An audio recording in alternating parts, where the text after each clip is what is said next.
world is a dangerous place. Let him keep going. I'll take care of you both till the last breath.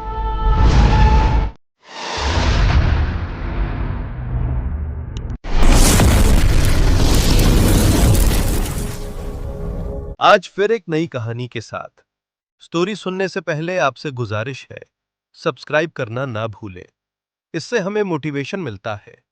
Okay, ये कहानी है एक ऐसी दुनिया की जो अब इंसानों के रहने लायक नहीं बची।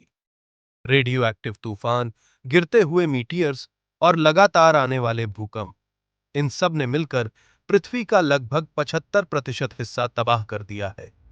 5 साल बीत चुके हैं, लेकिन दुनिया आज भी उस तबाही से उबर नहीं पाई।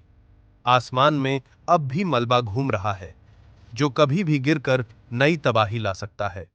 लेकिन इस अंधेरे में भी एक उम्मीद बाकी है, एक रहस्यमयी जगह, क्रेटर। कहा जाता है वही अब इंसानियत की आखिरी उम्मीद है। इस बर्बाद दुनिया में कुछ लोग अभी भी जिंदा हैं। उनमें से एक है जॉन, एक इंजीनियर और एक्सप्लोरर। वो अपनी पत्नी एलिसन और बेटे नेथन के साथ ग्रीनलैंड के एक अंडरग्राउंड बंकर में रहता है। यहां लोग धीरे धीरे नई दुनिया बसाने की कोशिश कर रहे हैं, लेकिन सच ये है कि जमीन अब जहर बन चुकी है। एक दिन जॉन को बाहर मिशन पर भेजा जाता है। जांच के दौरान उसे जमीन में एक बड़ी दरार दिखाई देती है, जिसमें से लावा बह रहा होता है। अचानक उसे चेतावनी मिलती है, एक रेडियो एक्टिव तूफान उसकी तरफ बढ़ रहा है। जॉन पूरी ताकत लगाकर बेस की तरफ दौड़ता है और आखिरी सेकंड में अंदर कूदकर अपनी जान बचा लेता है। बंकर में एक मीटिंग होती है।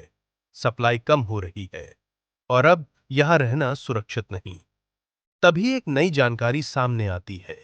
वेस्टर्न यूरोप में बना एक विशाल क्रेटर, जहां रेडिएशन कम है, लेकिन वहां पहुंचना लगभग नामुमकिन है। कुछ लोग इसके खिलाफ हैं, लेकिन एलिसन कहती है, अगर उम्मीद है तो हमें कोशिश करनी चाहिए। अगले ही दिन एक भयानक भूकंप पूरे बंकर को हिला देता है। दीवारें टूटने लगती हैं, लोग चीखने लगते हैं। जॉन, एलिसन और नेथन किसी तरह बाहर निकलते हैं। बाहर का नजारा और भी डरावना है। लोग समुद्र की तरफ भाग रहे हैं, क्योंकि वही एक रास्ता बचा है। किसी तरह ये तीनों एक लाइफ बोट में बैठ जाते हैं और तभी एक विशाल सुनामी आती है। सब कुछ खत्म हो जाता है, लेकिन उनकी बोट बच जाती है। अब सवाल है, जाएं तो जाएं कहां? आखिरकार ये लोग इंग्लैंड की तरफ बढ़ने का फैसला करते हैं। कई दिनों के सफर के बाद ये लोग एक डूबे हुए शहर लिवरपूल पहुंचते हैं, लेकिन यहां भी हालात अच्छे नहीं हैं। हर जगह डर, लड़ाई और जिंदा रहने की जंग। यहां से शुरू होता है उनका असली सफर, क्रेटर तक पहुंचने का सफर। रास्ते में उन्हें ऐसे लोग मिलते हैं जो बताते हैं कि क्रेटर अब एक युद्ध क्षेत्र बन चुका है। दो बड़ी ताकतें उसके लिए लड़ रही हैं। फिर भी जॉन रुकने को तैयार नहीं होता। रास्ते में उन्हें एक छोटा परिवार मिलता है जो किसी तरह इस जहरीली दुनिया में जी रहा है। वो अपनी बेटी कैमेलिया को इनके साथ भेज देते हैं, क्योंकि वो चाहते हैं कि उनकी बेटी एक बेहतर दुनिया देखे। आखिरकार ये लोग वॉर जोन तक पहुंच जाते हैं। गोलियां, धमाके, हर तरफ मौत। किसी तरह ये लोग एक बस में बैठकर क्रेटर की ओर निकलते हैं। रास्ते में डाकुओं का हमला होता है। जॉन घायल हो जाता है, लेकिन फिर भी हार नहीं मानता।